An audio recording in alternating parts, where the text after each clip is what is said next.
മലയാള സിനിമയിലെ ഏറ്റവും മികച്ചൊരു നടനാണ് മനോജ് കെ ജയൻ. പുള്ളി ചെയ്തു വെച്ചേക്കുന്ന കഥാപാത്രങ്ങൾ ഇന്നിവിടെ പലർക്കും ഒന്ന് തൊടാൻ പോലും പറ്റാത്തതാണ്. 1988 ദൂരദർശനിൽ സംപ്രേഷണം ചെയ്ത കുമിളകൾ എന്ന പരമ്പരയിലൂടെയാണ് അദ്ദേഹം അരങ്ങേറ്റം കുറിച്ചത്. അലി അക്ബർ സംവിധാനം ചെയ്ത മാമലകൾക്കപ്പുറമാണ് അദ്ദേഹത്തിന്റെ ആദ്യ സിനിമ. പുള്ളിയുടെ കരിയറിൽ ഒരുപാട് നായകവേഷം ചെയ്തിട്ടുണ്ടെങ്കിലും ശരിക്കും പുള്ളി കട്ട വില്ലനാണ്. 2005 സന്തോഷ് ശിവൻ സംവിധാനം ചെയ്ത അനന്തഭദ്രത്തിലൂടെ നമ്മളത് കണ്ടതാണ്.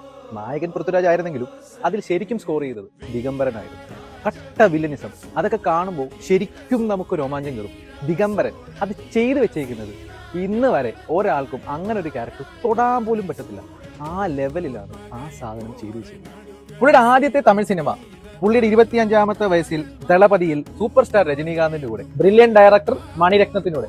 അപ്പൊ തന്നെ മനസ്സിലാക്കണം പുള്ളിയുടെ റേഞ്ച് എന്താണെന്നുള്ളത്. സർഗത്തിലെ കുട്ടൻ തമ്പുരാനും, ഫാൻഡത്തിലെ SI ബാസ്റ്റിനും, ദ്രോണയിലെ ഗിരീഷിനും, അങ്ങനെ എണ്ണിയാൽ ഒടുങ്ങാത്ത ഒരുപാട് കഥാപാത്രങ്ങൾ നമുക്ക് മുന്നിൽ പുള്ളി ചെയ്തു വെച്ചിട്ടുണ്ട്. ഇനിയും ഒരു രംഗത്തിനുള്ള കരുത്ത് ഈ മനുഷ്യനുണ്ട്. പുള്ളി ഒന്ന് വേണ്ട രീതിയിൽ ഉപയോഗിച്ചാൽ മലയാള സിനിമയിലൂടെ നല്ല കിടിലൻ പെർഫോമൻസ് ഇനിയും നമുക്ക് കാണാൻ സാധിക്കും. ശരിക്കും അണ്ടർ റേറ്റഡ് ആയി പോയ ഒരു ആക്ടറാണ് ഇദ്ദേഹം. എന്റെ ഫേവറേറ്റ് ആക്ടേഴ്സ് ലിസ്റ്റിൽ എനിക്ക് ഏറ്റവും പ്രിയപ്പെട്ടത് ഇദ്ദേഹത്തെയാണ്, ശ്രീ മനോജ് കെ ജയൻ.